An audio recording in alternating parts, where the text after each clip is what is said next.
RK நகர் தொகுதி இடைத்தேர்தலில் தமிழ்நாடு இளைஞர் கட்சியின் வேட்பாளராக காமேஷ் என்பவர் போட்டியிடுவதாக அறிவிக்கப்பட்டுள்ளது. சென்னை பத்திரிகையாளர் மன்றத்தில் செய்தியாளர்களை சந்தித்த அந்த கட்சியினர் ஆர்கே நகர் தொகுதி இடைத்தேர்தலில் தங்கள் கட்சி சார்பில் போட்டியிடும் வேட்பாளரை அறிமுகப்படுத்தியுள்ளனர். அப்போது பேசிய அவர்கள், கடந்த 40 ஆண்டுகளாக தமிழ்நாட்டில் திராவிட கட்சிகள் மக்களை ஏமாற்றிவிட்டது என்று கூறினர். மேலும் ஆர்கே நகரில் மக்களுக்கு தேவையான எந்தவொரு அடிப்படை வசதிகளும் செய்து தரப்படவில்லை என்று குற்றம் சாட்டினர். ஆர்கே நகரில் போட்டியிடுவதாக முடிவு செய்யப்பட்டதிலிருந்து தொலைபேசி வாயிலாக மிரட்டல்கள் வருவதாக அவர்கள் தெரிவித்தனர். தமிழ்நாடு இளைஞர்கள் கட்சி சார்பா இப்ப வரப்போற இடைத்தேர்தலில் போட்டியிட போறோம். ஆர்கே நகர் இடைத்தேர்தலில் போட்டியிட போறோம்.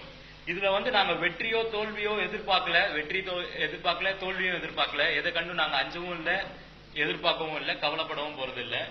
இது தமிழகத்தில் இருக்க ஒவ்வொரு மனுஷனோட, தமிழனா பிறந்த ஒவ்வொரு மனுஷனோட எதிர்பார்ப்பா இருக்கு. ஒரு புதிய மாற்று வராதா, இந்த திராவிட கட்சிகளோட ஊழல் சாக்கடையிலிருந்து மீட்டெடுக்க ஒரு புதிய கட்சியோ இல்ல ஒரு புதுமை சிந்தனையாளர்கள் வரமாட்டாங்களா? எத்தனை பேர் டீ கடை பெஞ்சிலே பேசுறதோட நிறுத்திக்கிறாங்க, எத்தனை பேர் நண்பர்களோட குடும்பத்துல பேசுறதோட நிறுத்திக்கிறாங்க. யாரும் ஒருத்தங்க இறங்க மாட்டாங்களா அப்படின்னு இருந்த சூழ்நிலையில நாங்க வெளிவந்ததுக்கான காரணமும் அதுதான்.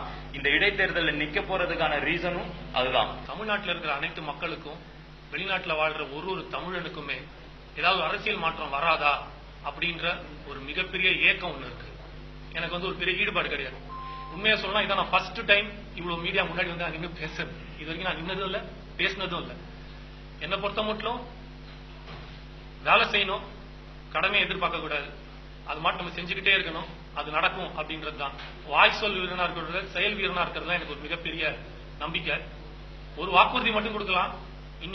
நாளைக்கு நான் தாக்கல் பண்ணும்போது எலெக்ஷன் கமிஷன் என்ன தாக்கல் பண்றேனோ, அந்த சொத்து விவரம் என்ன நான் தாக்கல் பண்றேனோ, 5 வருஷம் கழிச்சும் கிட்டத்தட்ட அதே தான் இருக்குமே தவிர பல மடங்கு உயராது அப்படின்ற ஒரு வாக்குறுதி மட்டும் நான் எல்லாருக்கும் சேர்த்து சொல்றேன். இது மூலமா பாக்குற அனைத்து ஆர்கே நகர் தொகுதி மக்களுக்கு இதை நான் ஒரு உறுதிமொழியாவே கொடுக்கிறேன்.